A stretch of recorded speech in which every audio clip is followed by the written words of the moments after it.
What's going on, guys? JR Sports Cards coming at you with another video today. Yes, as you saw in the title, I'm going to be taking you through how to be successful at a card show. Literally, I'm going to be showing you, not showing you necessarily, but talking about literally what I do chronologically and how I've been successful. That's making money, at profit, at the show. How to be successful in terms of getting a PC card that you want, a card that you really want, or how to negotiate here. So we're going to take it through. This is like a whole video on how to be successful at a card show. So first I want to start off, give a quick shout out to Gem Rippers on YouTube. I'm going to leave their link down in the description below. They actually took the photo in the thumbnail. That was actually during the $600 Herbert deal, which was super cool. This was actually last Saturday at the show, which was awesome. But without further ado, let's get into it. First off, prepping for the card show, I always make sure to pack the cards that I want to move. My recommendation is if you don't have a table, you're not going to be able to move your low end that well. Dealers there don't really want to focus on your low end unless you have massive lots of it. Things such as, this Patrick Queen Disco is better off just staying in your collection at home and trying to sell it online, right? Nobody's going to be purchasing that as a dealer at the card show most of the time. I mean, sure, you're going to get those few, but for smaller cards like that, base, I would say leave it at home. For me, I bring about 7 cards to each show, which is, been really successful for me because it's just my bigger cards that I know have trade value or that I want to move. If you do not want to move a card, do not bring it to a card show because someone will be interested in a card and you'll kind of be stuck in this kind of, whole event here where it's like, okay, do I move the card? Do I not want to move the card? And you end up making a rash decision. And sometimes you regret it. Sometimes you're like, that was great. I just say, if you're not certain you want to move the card, do not bring the card. Another thing that I suggest is, obviously bring them in a box. Don't just hold them in your hand. I would bring them in a box, maybe bring a backpack. You can be really successful by doing this because dealers, when you kind of go around the table, they'll see you have a box. Hey, are you selling? And you'd be like, yeah, I'm selling. And you kind of show them what you have. And that creates sales that way. Another thing is, if you're really interested in a card and you want to trade, you can be like, hey, I got these cards. And, you have your box, you hand them the box. They go through, your 7 whatever cards or how many ever you decide to bring. And they're like, all right, we'll do this for this or etc. So that's how you prep. Again, I bring about 7 cards. You can bring as many as you want, really, but I just recommend leaving your low end at home because nobody wants a base card. So next thing is kind of what happens when you get to the show, what you should do. Now, obviously, this is up for debate. You can do whatever you want when you first get to a show. What I like to do, especially if it's a show that I haven't been to in a long time or haven't been to, period, maybe something that happens once a month, I go around to every single table once. I don't say anything to the dealers. I kind of just walk by, look on, all right, this guy is vintage. This corner seems to be baseball. This guy's all hockey, right? Unless I know the vendor, which I'll get into more because I know a lot of the vendors here at my shows, but I'll just walk past politely, take a look at the cards. Maybe I'll give a little hello, something of that nature. But this kind of makes me familiar with the venue. Therefore, I can get stuff done really quickly, and you'll see how this can be very beneficial for you in the latter, part of this video when I explain how to make deals and stuff like that and how to negotiate. So again, I go around, I'm like, all right, this guy is, all Red Sox. This guy's all Bruins. Oh, this guy has basketball, but it's all vintage and etc. Oh, this guy's great. This is exactly what he is. High-end modern football of all the teams, quarterbacks, oh, wow, this guy has a Trae Young collection of PSA 10s, right? So going around to tables and kind of like taking a little map of everything can be very, very beneficial. And here's why. Actually, I'll get to the next step and then I'll go. After you've gone around once, then you kind of start like, all right, what do I want to start with? For me, I always like to go to the high-end football dealers first. So I'll go around and I'll pop in. I'll kind of rotate back to those tables, but I'm still not ready to make any deals just yet. I kind of take tally, okay, hey, I want this Josh Allen RPA. Okay, hey, I want this Herbert PSA 10. And you kind of go around. I like to write down on my phone, okay, I want this, this card from this vendor. I want this from this. And then I kind of rank them. I'm like, all right, so I kind of want this Josh Allen, but I kind of want the Herbert more. So I think I'm going to prioritize the Herbert more. And if I can't get a deal for the Herbert, I'm going to get the Josh Allen. Maybe I'll get both, right? And then I'm like, all right, well, maybe if the Herbert's overpriced, then I'll just go the Josh Allen. If both of them are overpriced, maybe I'll work out a deal for the Lamar Jackson. So, right, creating like a little wish list for the higher end stuff because most of the higher end stuff is going to be in cases. If you're looking for low end, you're just going to have to go through the dollar boxes, right? And at that point, you might as well just buy it straight up there if you're going to go through dollar boxes. But this is for higher end, looking at cases, kind of creating a wish list for yourself because you don't want to go to one table and buy a Herbert PSA 10 for 650 when you could go to another table and they're selling it for 600, right? So you want to create, or maybe like they're selling a Josh Allen RPA for like 300, right? And a Herbert for 600, but the Josh Allen RPA really goes for 500 on comp. So you would have made 200 by buying the Josh Allen. So you want to create a wish list. The next thing I like to do after I create a wish list is go for that first card. So for example, the Herbert PSA 10, I really wanted it last show. So I stopped by after I'd made my 2 trips around, and I'm like, hey, how much do you have on this? He's like, 650. I'm like, all right, hey, mind if I check comps? Then he was like, all right, yeah, totally. We saw they were going for 6. And so this is where I get into negotiating. I'm going to take you through kind of how I made this deal in a sense. So he says 650. Never take a dealer's first offer. That is the golden rule of card shows. They always will ask for more. Always. I've seen people get ripped off right in front of my eyes because they took the first offer, right? It's just crazy to me, right? So anytime someone gives me an offer, I'm like, okay, let me check comps. If you don't know comps on the card, I would check comps before you get to the table, honestly, but sometimes I just forget. Check comps. So he was like 650. I'm like, hey, I'm just going to check card ladder really quick. He's like, yeah, that's fine. I'm like, hey, they're going for 6. And he's like, oh, okay, yeah, I could probably do 6. I'm like, okay, be interested to do 6. I think I'd be comfortable doing 6. I could have got him down probably a bit lower, maybe 580, 590, but for Herbert 10, it's tough. So, I'm like, all right, let's do 6. And then we kind of did that trade. He was like, all right, yeah, I can do 6. I'm like, would you be interested in maybe half trade, half cash?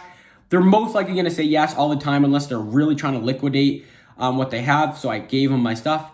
And he's like, oh, really? I really like this Herbert booklet. He's like, how much do you have on it?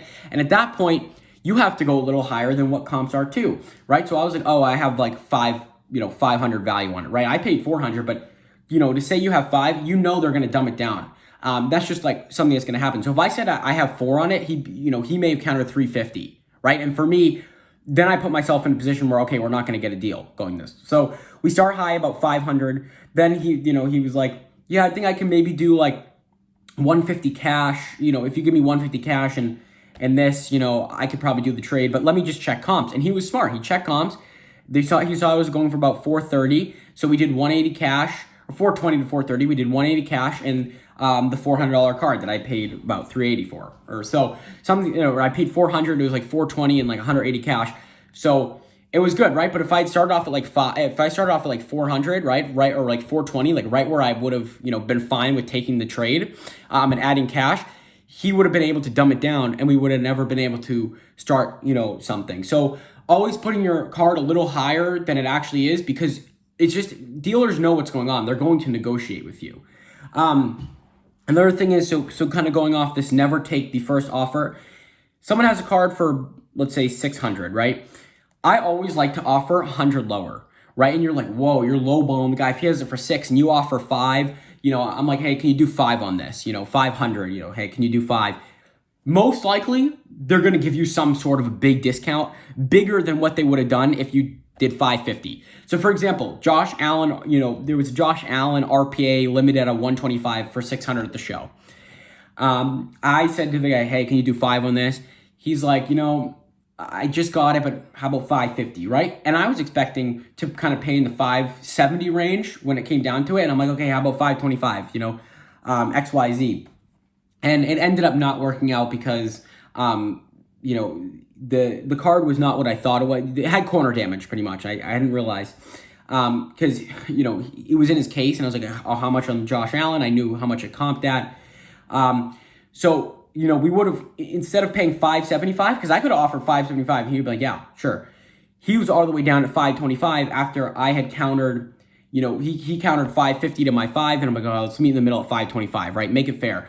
Sometimes dealers will try to beat you out by $5, so he could have countered 530, but at that point, you're still getting it for such a good price because they want to win the deal pretty much. Like, a lot of people, their whole idea of negotiating is, okay, they want to get a little more than what you're offering. So instead of 525, I've had some people go over 530. I'm like, all right, yeah, 530 is fine. I'm fine with paying an extra $5 because if it's going to make you feel better, it's only $5 to me, right?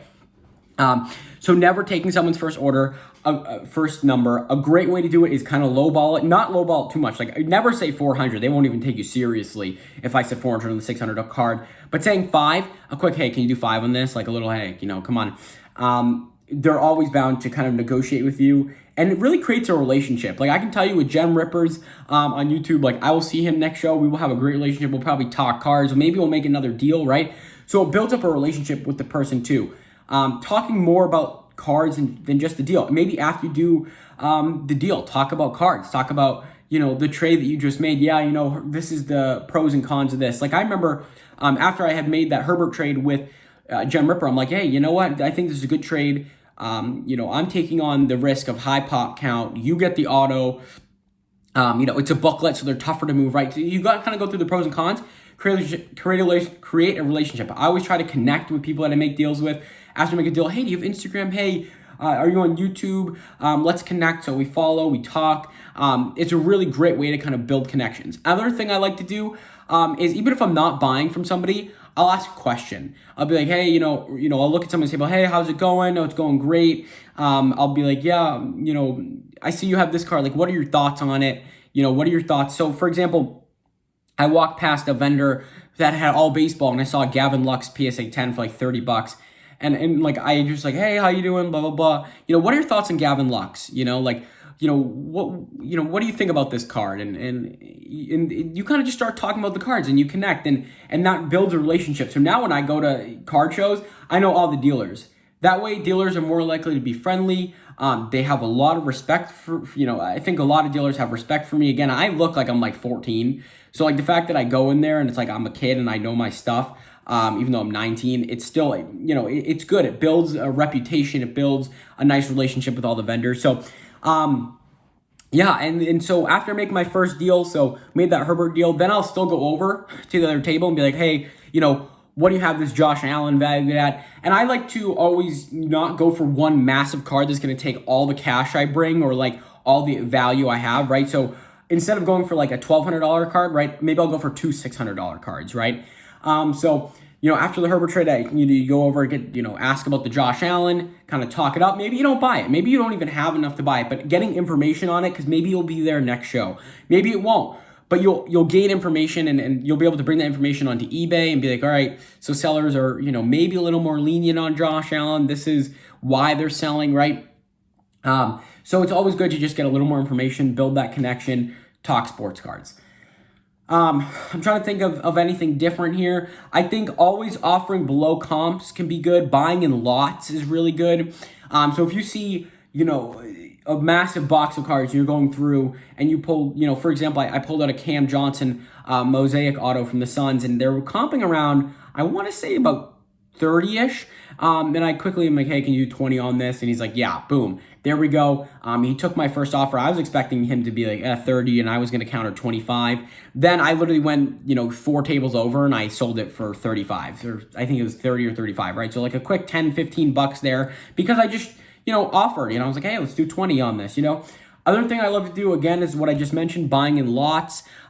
Dealers will give you really great prices if you buy in lots. I'm telling you. I was at a show a couple weeks ago, and I bought like this massive lot of cards. I paid about $500 for it, but it was like literally $850 worth of cards because the more you buy, right, the more risk you're kind of taking because it's harder to move, 10 different cards than it is for one card. Right now, obviously, I got an absurd deal on that. That's crazy, right? But definitely buying in lots is going to be super beneficial for yourself. That way you'll be able to purchase under comps. Sure, you have to do a little more work to sell them, but it creates value for both you and the dealer.